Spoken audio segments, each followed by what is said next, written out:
두 분 모셔서 얘기 나눠보도록 하죠. 오늘은 이상경 차장, 이화진 과장님과 함께하겠습니다. 안녕하십니까? 네, 안녕하세요. 네. 오늘 시장이 정말 강했어요. 네. 뭐 코스피는 양매수도 들어왔고 우리 또 차장님이 방송 시작하기 전에 코스피가 30포인트 넘게 상승하면서 마감을 했다라고 또 말씀을 네. 하셨잖아요. 이러한 상승을 어떻게 해석을 해봐야 될지 앞으로도 조금 좋은 흐름이 이어질까요? 주말에 쭉 해외 시장 스크리닝을 하면서 최근에 이슈가 됐던 부분들이 어찌됐든 공매도 쇼커버 부분하고 2차 전지를 중심으로 이제는 제약바이오 업종까지 조금 더 이어지는 흐름인데요. 아마 제가 좀 화면을 좀 보면서 말씀을 드려야 될 것 같은데, 그러면 최근에 외국인들이 1월 초부터 그러니까 3월 3일까지 가장 많이 산 주식은 코스닥에서 에코프로 비행과 에코프로 그리고 네. LNF를 중심으로 매수를 했거든요. 여기 본다라고 하면 대부분의 업종들이 매수한 이후의 수익률이 94%부터 170%, 뭐 작게는 JYP가 한 15% 정도 보여주고 있는데 이런 부분들 같은 경우가 결과론적으로는 쇼커버 부분들이 진행이 되면서 상대적으로는 주가에 대한 또 반등을 또 이끌었던 부분인 것 같고요. 그러면 마지막으로 개인들 같은 경우에는 어떤 부분들을 대응을 했냐, 코스닥에서. 그러면 에코프로를 중심으로 매수를 했는데 네. 상대적으로는 뭐 좀 골고루 좀 나누어져 있는 흐름들이에요. 그래서 아까 말씀드린 대로 외국인 같은 경우에는 쇼커버를 중심으로 시장의 대응을 쭉 했다라고 하면 개인들 같은 경우에는 코스닥 시장을 좀 따라가지 못한 흐름들을 좀 보여주는 흐름이었거든요. 그래서 결과론적으로 말씀을 드리면 최근에 시장이 삼성 SDI를 중심으로 엔솔 그리고 이제 얘기가 나올 볼보 쪽에 대한 부분까지 내한까지 반영이 된 부분인데, 그러면 LNF 같은 경우에는 이렇게 봐야 될 것 같아요. 딱 두 가지를 봐야 되는데, 공시 내용을 살펴보면 매출의 규모와 기간이 중요한데 LNF 같은 경우에는 매출의 규모 대비 기간이 되게 2년 정도로 되게 짧게 반영이 됐거든요. 그래서 아마 1, 2월 달부터 여의도 쪽에서 계속 나왔던 게 테슬라 직접 납품에 대한 얘기가 나왔고, 이런 부분들이 주말 동안 좀 이슈가 됐는데 네. 상대적으로는 조금 더 이어지는 분위기이긴 하지만 여기서 2차 전지에 대한 부분들을 관심은 가지고 지켜보되 시장에 대한 반향이나 반등을 좀 따라가기에는 조금은 매매 대응에 들어가는 흐름인 것 같아요. 그래서 제가 아까 외국인들 현물 수급에 대한 부분들을 보여준 건 네. 외국인들 같은 경우에는 단기간에 시장 흐름을 따라간 게 아니라 누적된 매매 동향을 가지고 시장을 좀 움직였다라고 봐야 된다라는 부분이 강하게 반영이 되는 최근 시장 흐름인 것 같습니다. 알겠습니다. 시장 점검을 도와드렸고요. 2차 전지 언급해 주셨는데 저희가 섹터에 대한 이야기 더욱더 자세하게 나눠보도록 하겠습니다. 주제 먼저 체크해 보시죠. 네, 여전히 2차 전지주에 대한 관심이 뜨겁죠. 2차 전지 투자할 때 꼭 알아야 될 뉴스 들어보고요. 그리고 반도체 업황에 대한 분석도 이야기 나눠보도록 하겠습니다. 네, 전기차 배터리 이슈 먼저 다뤄보도록 할 텐데요. 이 볼보 CEO가 다음 주에 방한을 한다고 합니다. 볼보도 전기차 SUV를 공개를 했죠.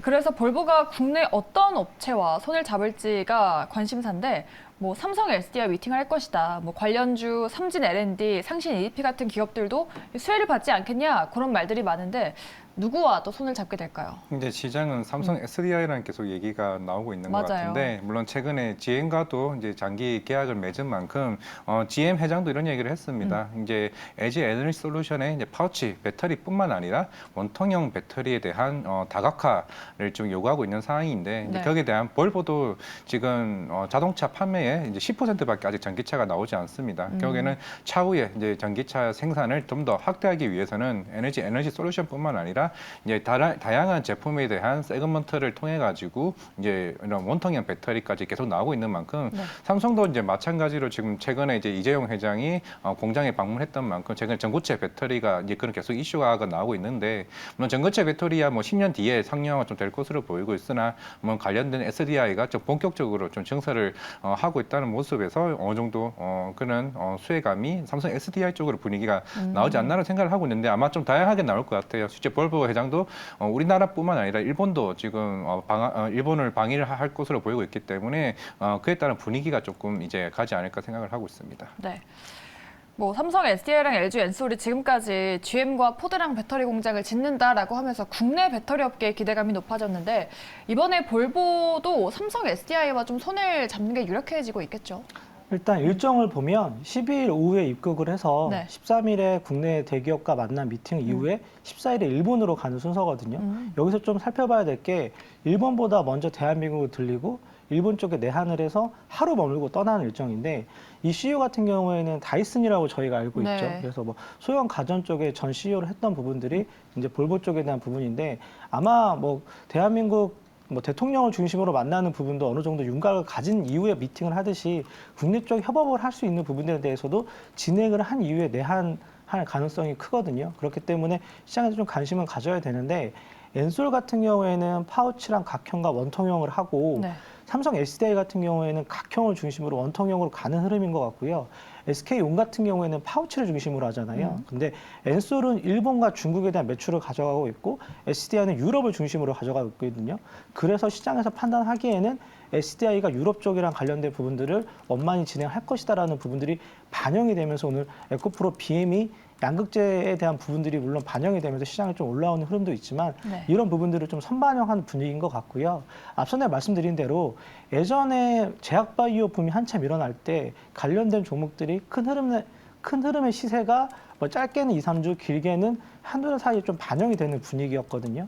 마찬가지로 2차 전지 업종 같은 경우에도 작년에 6개월 정도 쉬다가 최근에 1, 2월 달에 시장 모멘텀이라든지 해외 시장 매출에 대한 부분들을 갖고 일시적으로 2025년까지 반영이 되는 흐름인 것 같아요. 그래서 아마 테슬라 데이를 중심으로 시장에 대한 조정을 예상을 했는데 상대적으로 국내 업체 같은 경우는 좀 반향이 좀 컸고 네. IRA들이 기다리는 흐름이었거든요. 미국의 3월 28일 날 세부 법안에 대한 발의를 기다리고 있는 상태에서 볼보 그 CEO 내한에 대한 부분까지 좀 이어지는 분위기인데 크게 보면 네. 주가에 대한 큰 방향성이라든지 증설이라든지 매출에 대한 부분들은 전혀 문제가 없다라고 하고 모멘텀에 대한 부분까지 좀 반영이 되는 시장 흐름이어서 뭐 제 개인적으로는 주가 같은 경우에는 아까 말씀드린 대로 트레이딩의 영역에서 좀 지켜봐야 되지 않냐라고 생각을 하고 있습니다. 네. 이 와중에 또 CATL에서 뉴스가 나왔는데 중국 내에서 점유율이 악화가 돼서 뭐 치킨 게임을 선언을 하면서 배터리 가격을 큰 폭으로 인하하겠다라고 했어요. 근데 이게 뭐 중국에서 그치지 않고 글로벌로 넘어가게 된다면은 한국 배터리 업계에도 좀 영향이 불가피하지 않나 싶은데요. 경쟁력이 조금 낮아지는 걸까요? 일단은 하나의 모델에 다양하게 제품 라인업을 나누는데 이제 네. LFP 배터리 같은 경우는 이제 가격이 좀 낮은 쪽에 이제 모델로 들어가는 부분이고 물론 흔히 말하는 NCMA나 NCA 같은 경우는 이 좀 제품 고가에 대한 라인업이 들어가는 부분이기 때문에 어느 정도 경쟁력에 있어서는 뭐 크게 큰 차이는 제가 봤을 때는 없지 않을까라고 좀 생각을 하고 있습니다. 물론 최근에 미중 갈등 이슈가 꾸준하게 일단 나오고 있는 만큼 만약에 올해 뭐 테슬라, 뭐 사이버 트럭이나 관련된 벤처 같은 경우도 좀 차들에 대한 부분들이 꾸준하게 이제 나올 수 있는 부분이기 때문에 오히려 이제 지금 전기차에 대한 시장 자체가 네. 새로운 진입이라는 부분보다는 오히려 경쟁력 싸움이 좀 이제 들어가기 시작한 것 같습니다. 그만큼 전기차에 대한 기능성을 따지는 부분이기 때문에 어떤 배터리보다도 향후에 뭐 실리콘 음극재나 아니면은 CNT 도전제에 대한 역할이 오히려 더 중요할 것으로 보이고 있기 때문에 결국 시장은 가장 싼 자동차라기보다는 오히려 기능적으로 주행 거리가 더 많이 가거나 충전 속도가 더 빨라지는 자동차를 좀 선호하는 경향으로 가지 않을까라고 생각을 하고 있기 때문에 그에 대한 뭐 CATL에 대한 뭐 할인으로 인한 경쟁력이 좀 제한적이지 않을까 좀 생각하고 있습니다. 그렇죠. 우리 한국 기업들이 뭐 기술 경쟁력이나 가격 경쟁력을 보여주고 있는 상황에서 중국 기업들이 한국 기업을 제칠 수 있는 가능성은 좀 낮지 않나 싶습니다. 이렇게 2차 전지에 대한 이야기 나눠봤고요. 다음으로는 반도체 업황에 대한 이야기도 해보도록 하겠습니다. 이 반도체 업황에 대한 문제가 점점 커져가는 형국입니다. 이 미국이 중국 반도체 장비 수출 통제에 한국을 포함하는 방안을 검토 중이라고 합니다. 이렇게 한국이 포함이 돼버리면은 우리 반도체 장비 업계는 아무래도 매출 손실이 좀 막대하지 않겠습니까? 일단 뭐 결론적으로는 물론 미국과 중국의 제재 법안이 국내에 영향을 미치는 부분들에 대해서는 시간적인 부분을 두고 좀 반영을 한다라는 분위기가 있는데 상대적으로는 현실적인 부분 같은 경우에는 네. 재고에 대한 부분들 그리고 이제 앞서 내가 계속 말씀드린 대로 반도체 수요에 대한 부분들이 굉장히 좀 얘기가 되는 흐름인 것 같아요. 그러니까 즉 치킨 게임에 대한 부분들은 끝난 시장에서 과거 같은 경우에는 메모리 쪽에 대한 수요가 이제 서버 쪽에서 가져갔던 부분들을 클라우드 쪽에서 가져갔고 추가적으로 차량용 반도체에 대한 부분들 결과론적으로는 경기에 대한 부분들을 갖고 수요에 대한 부분들하고 맞물리면서 이런 부분들이 좀 반영이 되는 분위기인데 이게 반도체 업종 같은 경우에는 상대적으로 투자에 대한 시점이라든지 수익률에 대한 부분들은 굉장히 접근하기 어려운 부분이 있는 것 같습니다. 왜냐하면 소재가 먼저 움직이고 장비가 확인을 하고 마지막에 수요가 이끌어가는 낸드 쪽에 이어지는 수요 결론이기 때문에 상대적으로는 반도체 업종에 직접적인 투자를 통해서 뭐 짧게는 2, 3개월, 길게는 5, 6개월 동안 가져가면서 내가 수익을 가져가기에는 반도체 업종 애널리스트도 굉장히 좀 어려운 부분이 있거든요. 그러니까 네. 기간적으로 한 달이나 한 달 반 이전에 나왔던 부분들이 한 달 이후에 주가에 좀 반영이 되는 시차적인 부분이 있기 때문에 여전히 미중 무역 분쟁에 대한 부분들이 뭐 제 개인적으로는 국내에 대한 트리거 정도는 될 수 있겠지만 결과론적으로는 수요가 살아나면서 반도체 디램 쪽에 대한 부분들을 좀 확인을 해야 될 것 같고요. 다만 비메모리 쪽 같은 경우에는 여전히 시장 성장성에 대한 부분들이 확인이 되고 움직이고 있기 때문에 뭐 동지 세미캠을 필두로 해서 뭐 DB하이텍까지 여전히 좀 관심권을 두고 시장에 대한 좀 접근이 필요하지 않냐라고 개인적으로 판단을 하고 있습니다. 네. 말씀하셨던 이러한 반도체 재고율이 26년 만에 또 가장 높은 수치를 보였다고 합니다. 반도체 재고 물량이 너무 많이 쌓여 있다고 볼 수 있는데 보통 지금 몇 주 정도 분량이 있으면 되는데 지금은 10달가량의 재고가 쌓여 있다고 하던데 이렇게 높은 재고율이 반도체 경기가 앞으로 좀 더 악화할 것임을 좀 시사하지 않습니까?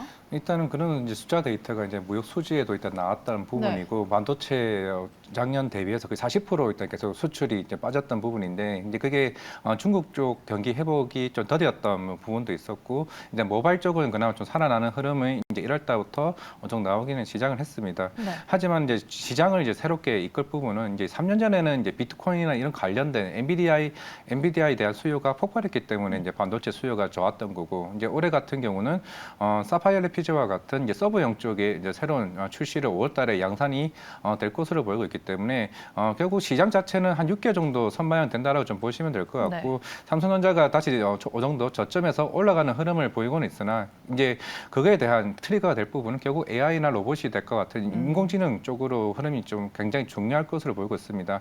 그만큼 챗 GPT의 출시나 아니면 국내 네이버 서치 GPT와 같은 인공지능에 대한 수요가 폭발적으로 나와야 이런 반도체 수요가 이제 재고가 확 줄어들 것으로 보이고 있는데 결국에는 사파이어 레피즈와 결국 DDR5와 이와 같은 좀 완성형 모델의 제품들이 이제 격치 수요가 나올 시기가 대략 한 5월에서 7월쯤이라는 점을 좀 감안했을 때 어느 정도 지금부터 재고는 어느 정도 바닥을 찍 때 어느 정도 기저 효과로 인해서 빠르게 상황이 수습되는 부분이 아닌가라고 생각을 하고 있는데 물론 그에 대한 어느 정도 리스크 요인은 결국에 미중 갈등이죠. 결국 1년 유예받은 기간이 이제 또 얼마 남지 않은 게 올해입니다. 그만큼 이제 중국 쪽의 반도체 비중이 워낙 이제 크다라는 측면에서는 결국 이에 대한 정책적 리스크로 인해서 어느 정도 그에 대한 재고 자체도 또 지연될 수 있다는 부분은 어느 정도 체크하고 가져야 되지 않나 생각하고 있습니다. 네.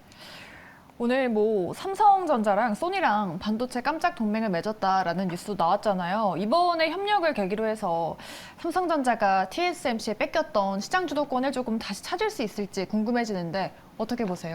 뭐 전반적으로 협력에 대한 부분들은 여전히 진행이 되는 부분이고 이재용 뭐 CEO 입장에서는 네. ARM이 만약에 나스닥에 직상장을 한다라고 하면 M&A 진행했던 실탄에 대한 부분들을 다른 쪽에 협력을 좀 구해야 될 것 같고요. 반도체 업황 같은 경우에는 시설 산업이고 장비 산업이기 때문에 생산량을 줄일 수가 없어요. 항상 정해놓은 캐파 일정량을 생산을 해야 되기 때문에 네. 이런 부분들에 대해서 계속적으로 고민이 되는 시점인 것 같고 뭐 제 개인적으로는 만약에 애플이 내년, 내후년에 폴더블에 대한 부분들을 시장에서 좀 얘기가 된다라고 하면 반도체 핸드셋에 대한 부분들이 좀 살아나면서 디램에 대한 부분들은 좀 회복이 될 것 같고요.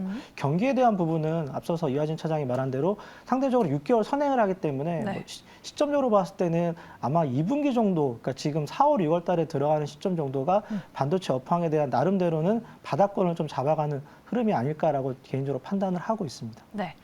두 분 다 그래도 반도체 업황 뭐 개선에 대한 말씀을 해주신 것 같습니다. 이렇게 두 번째로는 반도체 섹터에 대해서 들여다봤고요. 다음으로는 2차 전지용 알루미늄 박 생산 관련한 업체들 오늘 일제히 상승을 했죠. 다음 이슈로 짚어보도록 하겠습니다. 롯데 알루미늄 논란입니다. 고객사의 승인을 받지 않은 계기로 2차 전지용 양극박을 생산해서 납품해온 사실이 드러났다고 합니다.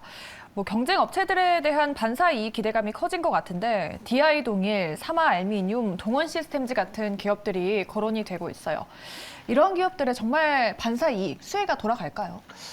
아마 이게 알루미늄 동박이 들어가는 매출 비중이 크지도 않을 것 같고 롯데 알루미늄이요? 예. 그러니까 결론적으로 도전제에 들어가는 알루미늄을 씌워야 되는 역할인데 네. 이런 부분들이 2차 전지 도전제 쪽에서는 매출이 크진 않아요. 파우치 쪽에 대한 부분들을 접합을 시켜주는 역할이고 상대적으로 봤을 때는 약간의 트리거 시장에서 그러니까 최근에 얘기가 됐던 게 분리막에서 시작을 해서 소재 쪽에서 음극재, 양극재에 대한 부분들까지 얘기가 됐고 그리고 나서는 이제 얘기가 나오는 게 도전제에 대한 부분들이 얘기가 되기 때문에 그 안에서 이제 세밀하게 좀 살펴보면서 좀 얘기가 나왔던 것 같아요. 그래서 만약에 정말 롯데 알루미늄이 대한 부분들이 동박 쪽에 영향을 미치고 알루미늄 시장에서 도전제에 대한 부분들이 강하게 시장에서 반영이 된다라고 하면 오늘 상대적으로 반대쪽에 있는 업종 같은 경우에는 오늘 반등이 아니라 추가적으로 충분히 큰 반등이 나와야 되는데 네. 매출 비중이 크지도 않고 이런 부분들은 허가 부분 같은 경우에는 아마 뭐 개인적으로 봤을 때는 좀 내부적인 좀 미스가 있지 않냐라고 판단 정도 해야 될 것 같거든요. 왜냐하면은 나중에 추가적인 뭐 공시 내용이라든지 시장에 대한 판단을 좀 지켜봐야 되겠지만 뭐 결과론적으로는 하루 정도 이슈 정도 분위기를 봐야 될 것 같습니다.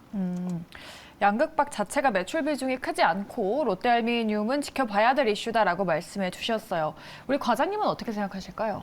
일단은 뭐 사마 아밀륨 같은 경우도 SK온의 비중이 한 90% 정도 되고 네. 이게 DI동리도 뭐 1위 업체이긴 합니다만은 뭐 LG 에너지 솔루션이나 삼성 SDI 쪽 위주로 보시면 될 것 같은데 결국에는 롯데 알루미늄에서 반사 이익으로 가져갈 비중이 사실 그렇게 크지 않다는 측면에서 조금 좀 그렇게 큰 수혜라기보다는 어느 정도 그냥 업종에 대한 좀 이슈를 좀 봐야 될 것으로 보이고 있습니다. 그리고 결국에는 이제 알루미늄 잡박 자체가 이제 경쟁이 계속 치열해지고 있는 상황이고 그리고 네. 알루미늄 가격이 작년에 대비해서 굉장히 가격이 많이 떨어지고 있다는 측면에서는 업종 자체에 대한 어느 정도 결국 2차 전지 향은 시장에 대해서는 좀 긍정적으로 보이긴 하지만은 향후 뭐 롯데 알루미늄 같은 경우도 이제 미국이나 헝가리 쪽에서 공장 증설하고 있다는 측면에서 경쟁이 점점 심화되고 있다는 측면에서는 조금은 뭐 그렇게 긍정적인 이슈라기보다는 좀 업종에 대한 이슈로만 좀 체크해봐야 되지 않나라고 생각하고 있습니다. 네. 자, 이렇게 세 가지 섹터 테마에 대한 투자 전략 자세하게 두 분과 함께 짜봤고요. 오늘 이슈가 있었던 종목들도 내일 어떻게 될지 저희가 자세한 분석 들어보도록 하겠습니다. 네, 미국의 기술주 상승에 오늘 네이버와 카카오가 나란히 강세를 보였죠. 내일도 상승을 이어갈지 두 종목에 대한 이야기 들어보고요. 오늘 갭상승하고 날아갔던 에코프로비엠 그리고 LG전자까지 종목 상담 들어보도록 하겠습니다.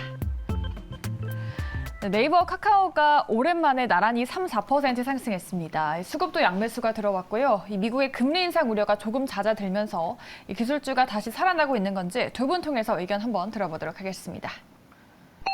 네, 네이버, 카카오 두 분 다 예스 의견을 주셨습니다. 네이버, 카카오 다시 살아납니까?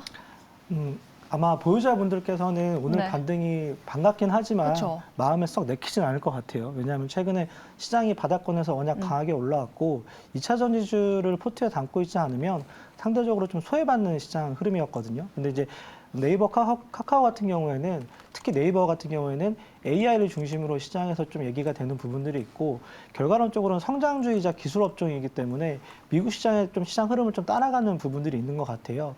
올해 대부분의 대기업 입장에서는 광고 비용에 대한 부분들이 전년 동기 대비해서 즉 60% 정도 하향 조정하는 흐름이었거든요. 그래서 아마 이런 광고비 매출단이 상대적으로 큰 비중을 차지하고 있는 네이버 입장에서는 반갑지 않은 소식인 것 같고요. 다만 충당금을 쌓았던 부분들, 그러니까 미국의 중고마켓을 인수했던 부분들이 3분기 기반영됐던 부분들이 있기 때문에 올해 같은 경우에는 작년 대비해서 약간의 턴어라운드를 하반기에 좀 지켜봐야 되지 않냐라고 판단을 하고 있고 시장에서 계속 얘기가 되고 있는 챗 GPT에 대한 부분들 같은 경우에는 단기적인 이슈보다는 아마 계속적으로 이슈가 될 것 같아요. 그렇기 때문에 추가적으로 지금은 중소형주 중심으로 움직이고 있긴 하지만 네. 상대적으로는 네이버가 준비하는 시장 흐름에서 맞물린다라고 하면 추가적인 향후 좀 큰 그림이 나올 것 같고 카카오 같은 경우에는 뭐 최근에 이슈가 되고 있는 M&A에 대한 부분들 네. 그리고 그 밑단에 있는 비상장 자회사가 아마 3분기에 또 재차 상장에 대한 부분들을 준비하고 있기 때문에 뭐 카카오 엔터라든지 nep툰이라든지 이런 부분들을 준비하고 있기 때문에 상대적으로 좀 지켜봐야 될 것 같고 두 회사 다 시총 기준으로 상위 10위권 안에 드는 대기업이기 때문에 추가적으로 여기서 큰 흐름보다는 업종에 대한 좀 부분들을 살펴봐야 될 것 같고 아마 이번 달 파월의 입장에서는 어떤 얘기가 나오고 금리에 대한 정점이라든지 점도표에 대한 부분들을 좀 확인을 하고 대응을 해도 되지 않냐라고 저 개인적으로 판단을 하고 있습니다. 네. 네이버와 카카오 둘 기업 다 AI 챗봇 출시를 앞두고 있다라는 핫한 뉴스도 있었죠. 그렇다면 이러한 이슈들과 함께 이 챗봇을 개발을 하고 있는 네이버와 카카오 이 두 종목의 흐름을 좀 같이 눈여겨봐야 될까요? 네, 이제는 사실 뭐 솔트루스나 관련된 AI들이 워낙 많이 올랐다 보니까 네. 새로운 어떻게 보면 AI 대표주들이 이제 필요한 상황이라 좀 생각을 하고 있습니다. 뭐 네이버, 카카오, 뭐 이커머스나 이제 웹툰 관련된 업을 하고는 있습니다만은 결국 시장에서 내다볼 거는 결국 네이버가 AI를 좀 대표할 수 있는 대장주로 이제 봐야 되지 않을까라고 생각을 하고 있는데 실제로 네이버에 있는 클로버 너트라는 이제 실제로 저희가 써봤긴 했었는데 여러 다 관련된 회의나 이런 부분들을 목소리를 실제로 텍스트로 이제 변환을 시키는 부분이 있는데 생각보다 이게 정확도가 굉장히 높습니다. 그만큼 네이버 자체로서도 AI 준비에 굉장히 준비를 많이 하고 있는 이제 상황이라 보시면 될 것 같고 향후에 이제 서치 GPT나 이제 카카오 같은 경우도 코 GPT 같은 경우도 연내 출시를 지금 앞당기고 있는 만큼 네. 향후 이런 새로운 이번 윤 정부에 대해서 디지털 플랫폼의 혁신 과제로서도 굉장히 이런 AI 대에 굉장히 심혈을 기울이고 있는 상황이기 때문에 네. 지금 사실 이런 본업보다는 AI 관련으로 인해서 이 두 관련주들이 좀 시장에 크게 좀 부각되지 않을까 좀 개인적으로 그렇게 생각하고 있습니다. 네, 알겠습니다. 뭐 AI 챗GPT 관련해서는 이슈도 계속 나오고 있고 좀 성장해 나가지 않을까 그런 관점들 말씀해 주셨습니다. 네이버 카카오에 대한 이야기 들어봤고요. 두 번째로는 에코프로비엠 들여다보도록 하겠습니다. 에코프로비엠이 지난주 외국인 순매수 1위 종목으로 등극을 했습니다. 그리고 오늘은 뭐 시총 20조를 돌파를 했죠. 갭상승하고 두 자릿수 강세를 연출했습니다. 과연 내일도 상승이 나올 수 있을지 두 분의 의견 들어보도록 하겠습니다. 네, 에코프로비엠은 노 의견을 주셨어요. 근데 시청자분들께서 에코프로비엠 10몇만 원대부터 보유자 영역이라는 말을 들으셨다라고 하시는데 어떻게 생각하십니까? 에코프로 같은 경우에는 네. 개인적으로 포항에서 6,800원 할 때부터 탐방을 다녔고 예. 제가 아마 뭐 시장이 좀 상장이 되고 나서 큰 시세를 같이 따라갔던 종목이고 최근에 말씀드린 대로 실적이 나올 때마다 증설에 대한 부분들 그리고 올해 같은 경우에는 에코프로 BM보다는 에코프로가 훨씬 더 큰 시세를 낼 것이다라고 말씀을 드렸던 좀 흐름들이 있는 것 같아요. 네. 그리고 비상장인 에코프로 CNH 같은 경우에도 올해 상장을 하면서 수직 계열화가 가장 이상적으로 되어 있는 그룹이다라고 말씀을 좀 드렸는데 최근에 에코프로 BM에 대한 반등 같은 경우에는 뭐 제가 이제 시장을 바라보고 고객들을 직접 관리하는 제 입장에서는 상대적으로 조금 보유자의 영역인 것 같고요. 왜냐하면 항상 급반등이 나오고 시세가 좀 크게 나온 가운데 어느 정도는 쇼커버에 대한 부분까지 진행이 됐다라고 하면 반드시 좀 추가적인 조정에 대한 흐름들은 반영이 되기 마련이거든요. 그래서 추가적으로 뭐 오늘 같은 경우에도 좀 반등이 좀 크게 나왔는데 앞선에 2차 전지 충분히 좀 설명을 드렸고 그래서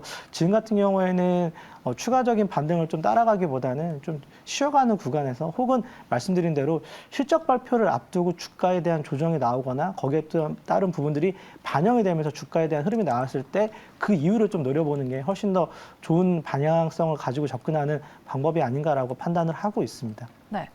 노를 주셨으니까 그렇다면은 주가가 좀 조정을 받았을 때 눌림목에서는 매수를 접근해봐도 될까요? 뭐 개인적으로는 항상 네. 주식 시장에서 매매를 하고 시장에 대한 고민을 할 때 뉴스가 나오면 반드시 추가적으로 거기에 따른 조정이 나오게 되는 것 같아요. 네. 왜냐하면 LNF 같은 경우에도 금요일 날 분명히 어느 정도는 매출액에 대한 부분하고 규모에 대한 부분들까지 확정을 시켜주면서 얘기가 나왔는데 기대치보다 조금 더 덜 하라다는 이유로 주가가 10% 정도 빠졌거든요. 마찬가지로 에코프로 비행 같은 경우에도 만약에 볼보 CEO가 들어와서 삼성 쪽이랑 좋은 얘기가 나온다라고 하면 그런 시점 전후가 주가에 대한 단기 고점이 아닌가라고 판단을 하고 있습니다. 네. 에코프로비엠 역시나 보유자 영역이다. 보유자분들이 정말 좋으실 것 같은데 우리 시청자분들도 뭐 에코프로 지금 들어가면 물리나요? 라고 질문을 해주시는데 뭐 차익 매물을 유의하시고 조정 시 매수 접근 가능하다고 보십니까?